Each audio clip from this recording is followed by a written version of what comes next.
Stupid bird. Every time I start recording, the bird. Bird.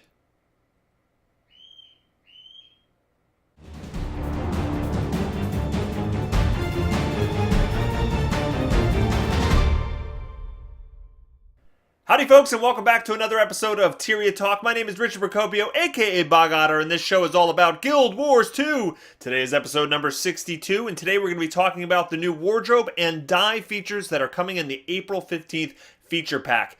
What is this? Another Tyria Talk 2 days in a row. We had one yesterday revealing some of the new features. Yes, there's so much to talk about. There's so much good news going on in the Guild Wars 2 universe that I just had to jump in and talk about this. Now, back in October, I did a Tyria Talk video. I think it was episode 58 or so, where I just went on a rant about how we really needed some sort of wardrobe feature in the game because this game is all about unlocking these cool skins and these cosmetic rewards for doing all of these meta achievements and experiencing the game, and it's just so clunky and so counterintuitive to actually apply these new skins because you don't want to lose a skin or you don't want to lose stats, and all of the gem store items that they sell, you don't really want to buy them because they're one-time use, and it felt like you were so restricted in how to design the look of your character that it really didn't lend itself to actually trying out new outfits and stuff. And I think over the course of the year and a half or so I've been playing this game, I've maybe changed the look of my max level character maybe twice. I think I've had 3 different outfits, so I've changed twice. And it's just it's not a good system if the whole thing is about making yourself look cool and stuff like that. So I'm really excited to announce that a lot of what I wished for and hoped for in that October video is actually coming true for this feature pack. They are introducing a brand new wardrobe system that you're going to be able to use across all of your characters. It's kind of an account-bound thing, and you're going to be able to unlock skins in the game across all of your characters and have access to them. And at any time, you can take these items out of the wardrobe and apply them to the stats that you already have on your gear, and you don't have to worry about losing the look of one skin or the stats of another thing. It doesn't work like the old transmutation stones. You're going to have an interface in your hero panel that you can see all the skins that you unlocked, and you're going to be able to apply them. Now I'll get into some of the specifics of how it will work, but basically unlocking items is as simple as equipping an item or salvaging an item or using some of the skin consumables. Anything that you've unlocked should be on your character when you log in, including if you actually made a legendary. The steps to create that legendary should also be unlocked. So, the precursors should also be skins that you have accessed, even if you only have the legendary version right now. Same thing with the new backpacks that you were making during the whole Scarlet finale. Those tempered black backpacks. There's many different forms. If you've transformed it 4 times, well, you've unlocked all of those steps. So they actually thought ahead and are able to do that. I hope it sounds very complicated. I hope there's not a whole lot of issues with people kind of losing skins, and I can see that happening because it's just such a complicated system. But if everything works smoothly, this is perfect. This is just amazing. So you'll be able to go in there, and you can actually just select and play with your outfit.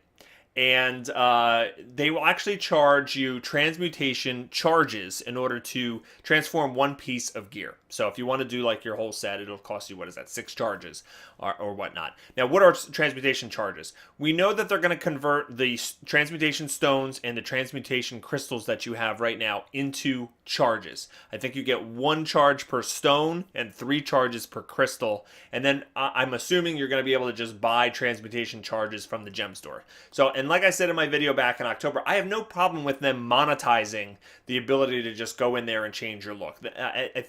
I think it's perfectly reasonable for Arena to say, hey, yeah, if you just want to keep changing your looks, from the skins that you've unlocked across your account, then sure, we can give you a small fee that you have to kind of pony up in order to have the freedom to just choose like this. So I think that's totally okay. In addition to being able to play with all of your unlocked skins across your account, You can also go into your bank tab and look at the wardrobe feature, and that will show you all of the skins in the game, not just the ones you've unlocked, but you can go in there and play around and see and find things that you never knew existed in the game, and find the perfect pair of pants to go with the rest of your outfit if you really need to. So and in combination with all of this, kind of like the cherry on top, the sweet little gooey center of the Twinkie is the fact that the die system is now being account wide, so that any dies that you have unlocked across your account will now be, across all of your characters. So when you're going into the wardrobe feature and you're mucking around with this new fancy outfit you're going to put on, you can actually set up the dies in addition to that and craft your perfect look. Now, there's a couple things that are changing as a result of this. Unidentified dies are no longer going to drop in the world. It's not going to be something that you can just kill monsters and find. You can still create dies in like the Mystic Forge and craft them. You can also, buy unidentified dies on the trading post, and you'll also be able to still buy them in the gem store. And the reason that they state for this is the fact that, now that dies are going to be account bound, the demand for them is going to be less, right? Everybody, you're going to unlock that sapphire die once, and then I will never need a sapphire die again. Whereas before, if I had 10 characters I wanted sapphire die on, I'd have to buy that die 10 times. So the demand's going to be lower.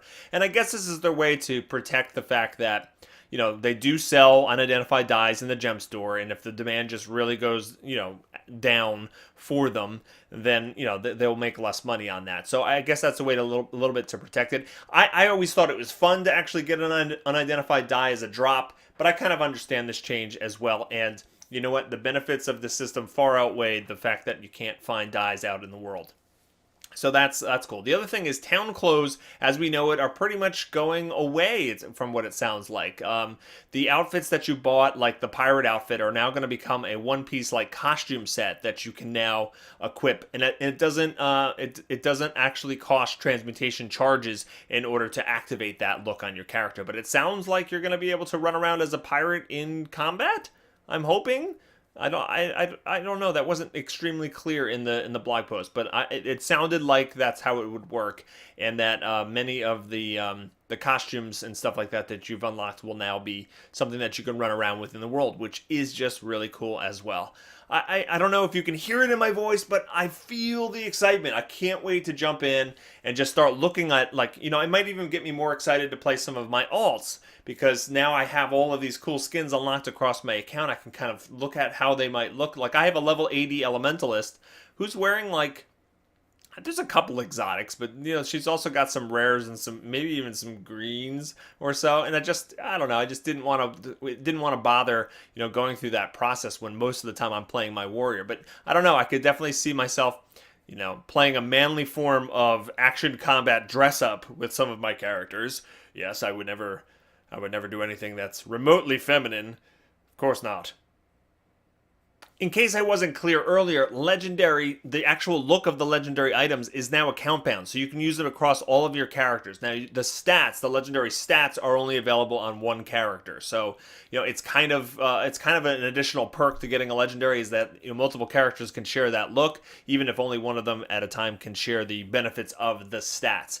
I just think overall this is going to really incentivize me personally as a collector and someone who likes to tailor the different looks of my characters. Is going to incentivize me to play more, to really focus on trying to get really cool skins in the game, and probably incentivize me to make some more gem store purchases. I've said for a while now that some of the outfits that they put on there look really cool, and if I could actually just unlock them so that I can use them more than once, I would be more apt to purchase them.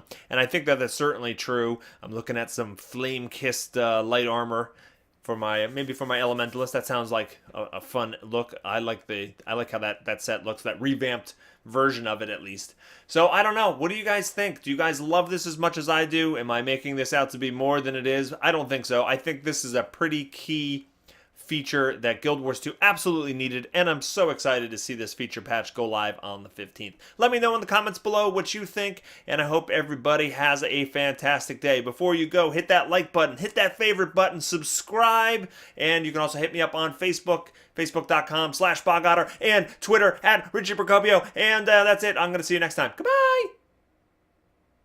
I need coffee.